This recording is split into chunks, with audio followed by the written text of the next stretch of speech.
नहमदुहु व नसल्ली अला रसूलिहिल करीम। अज़ीज़ानी मोहतरम, मैं Mohammad Hasan Duddi, chairman liberal party Pakistan, आपसे मुखातिब हूँ और आप देख रहे हैं liberal party Pakistan YouTube channel. आपको पता है कि मैं अपने इस चैनल के तवस्सुत से आपके सामने अपनी पार्टी का मंशूर वाज़ह करता रहता हूँ। आज मैं आपके सामने जिस मौजू पर इजहार ख्याल करूँगा उसका उन्वान है यूरोप की तरक्की का राज। अज़ीज़ानी मोहतरम, 16वीं सदी ईस्वी यूरोप में साइंसी सरगर्मियों की इब्तदा का दौर था। उस वक़्त तक पहिया तकरीबन ईजाद हो चुका था और यूरोप के साइंसदानों में से न्यूटन और गैलीलियो, ये दो अजीम साइंसदान ऐसे थे जिन्होंने अहले यूरोप को बताया कि ए अहले यूरोप, ए हमारे दोस्तों, भाइयों, साथियों, दुनिया में मज़हब ही सिर्फ़ एक सरगर्मी नहीं है बड़ी, बल्कि मज़हब के साथ साथ मादी दुनिया भी एक बहुत बड़ी सरगर्मी है। आओ मादी दुनिया की तरफ तवज्जो दें। ये देखें कि मिट्टी क्या है, ज़मीन क्या है, चाँद क्या है, सूरज क्या है, हवा क्या है, पानी क्या है, इन चीज़ों की तरफ ध्यान दें, इनको भी समझें। इससे पहले यूरोप में सिर्फ मज़हब का अरूज था और कलीसा को अरूज हासिल था। कलीसा को मानने वाले, कलीसा के सरपरस्त जो थे वही सब कुछ होते थे, करता धरता वही होते थे, बादशाह भी वही होते थे। तो कलीसा को अख्तियार हासिल था बादशाह बनाने का। लेकिन अब गैलीलियो और न्यूटन ने नई सरगर्मियाँ जो मादी दुनिया के हवाला से दी, उससे अहले यूरोप की दुनिया ही बदल गई।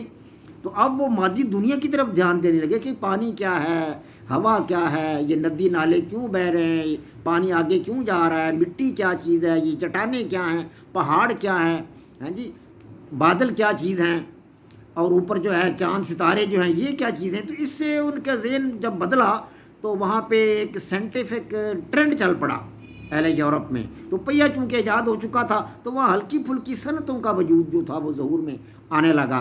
तो इन हल्की फुल्की सनतों से घरेलू दस्तकारियाँ भी उसके साथ साथ पैदा हो गई और लोग छोटे मोटे काम करने लगे। हल्की फुल्की गाड़ियाँ तक, कि स्टीम इंजन तक बन गए और रेलगाड़ी भी बन गई, पटड़ी बिछा दी गई, उस पर रेलगाड़ी चलने लगी, लोग सफ़र तय करके दूसरे कस्बों में जाने लगे, काम बढ़ने लगा, छोटी छोटी फैक्ट्रियाँ तामीर होने लगी। तो ये यूरोप की मईशत की तरक्की का वो इब्तदाई ज़माना था। 18वीं सदी तक यूरोप जो था वो अपनी मईशत को मुस्तहकम तकरीबन कर चुका था। वहाँ फैक्ट्रियाँ बन चुकी थीं और छोटे मोटे कारखाने लग चुके थे।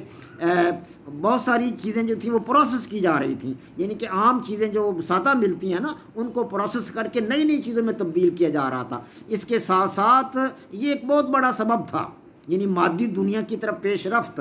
ये मेरी समझ बूझ के मुताबिक अहले यूरोप की तरक्की का सबसे बड़ा सबब था, मादी दुनिया की तरफ अहले यूरोप की पेशरफ्त। और दूसरा बड़ा जो तरक्की करने का राज था यूरोप में, वो ये हुआ कि अहले यूरोप ने मर्दों के साथ साथ ख़वातीन को भी काम में हिस्सा दिया।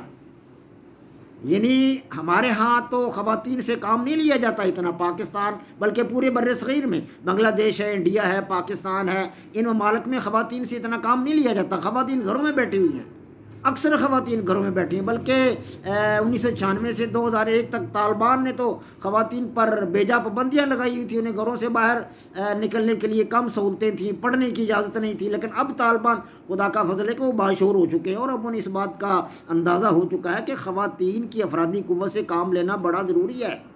अब वो ख़वातीन को पढ़ने के लिए स्कूलों में भी जाने दे रहे हैं, यूनिवर्सिटियों में भी जाने दे रहे हैं, और जो असातिज़ा कराम टीचर, लेडी टीचर्स पढ़ाने आती हैं उनको भी आने दिया जा रहा है, और अस्पतालों में जो लेडी डॉक्टर्स आ रही हैं उन्हें भी आने दिया जा रहा है। तो यूरोप को इस बात का इदराक बहुत पहले हो चुका था, हमें तो इस बात का इदराक आज हुआ है। यूरोप बहुत पहले इन हक़ाइक़ का इदराक कर चुका था, और यूरोप में बहुत पहले ही जब वहाँ सनत फ़रोग़ पाने लगी थी तो वहाँ ख़वातीन को फैक्ट्रियों में काम दिया जाता था, फैक्ट्रियों में ख़वातीन मुलाज़मत करती थी, ख़वातीन स्कूलों में जाने लगी थी, यूनिवर्सिटियों में जाने लगी थी, और ख़वातीन इस तरह दीगर कामों में भी, फ़ौज के अंदर भी भर्ती होने लगी थी। तो उस वक़्त ख़वातीन को बराबर काम देना भी यूरोप की तरक्की का एक राज है, बहुत बड़ा राज है। एक मुल्क की आबादी 10 करोड़ है और वहाँ 5 करोड़ ख़वातीन है, तो 5 करोड़ ख़वातीन को घर में बिठा दिया जाए, उनसे कोई काम ना लिया जाए, तो बाकी बचे 5 करोड़ अफराद, 5 करोड़ मर्द बचे। 5 करोड़ मर्दों में कुछ बूढ़े होंगे, कुछ बच्चे होंगे, बाकी अफरादी क़ुव्वत क्या बची। بڑی مشکل سے کروڑ 1.5 کروڑ افرادی قوت ہوگی، لیکن اگر خواتین سے بھی کام لیا جائے تو یہ افرادی قوت دگنی ہو جائے گی۔ تو یورپ نے اس سے کام لیا کہ خواتین کی افرادی قوت سے بھی کام لیا اور صنعت و حرفت سے بھی کام لیا۔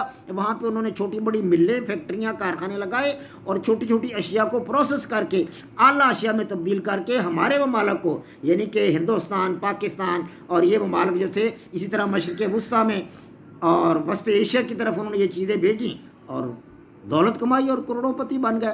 تو یہ اسباب جو تھے جو اہل یورپ نے اختیار کیا، اسباب تو اور بھی بہت سارے ہیں، لیکن یہ 2 بڑے اسباب ہیں جو میں نے بیان کیے، جو میری سمجھ بوجھ کے مطابق مختصر سے وقت میں آپ کے سامنے ان کو بیان کر سکتا تھا۔ تو ہمیں بھی چاہیے کہ ہم اس نہج پر کام کریں، خواتین سے بھی مدد لی جائے، انہیں سرکاری دوروں میں کام کرنے کے مواقع فراہم کیے جائیں، فوج میں جانے کے مواقع فراہم کیے جائیں، ان سے جو دیگر جو ہے مہارتی کام جو ہے وہ بھی لیے جائیں، تاکہ ہمارے ملک کی معیشت جو ہے وہ مستحکم ہو۔ وما علینا الا البلاغ۔ پاک فوج زندہ باد، پاکستان پائندہ باد۔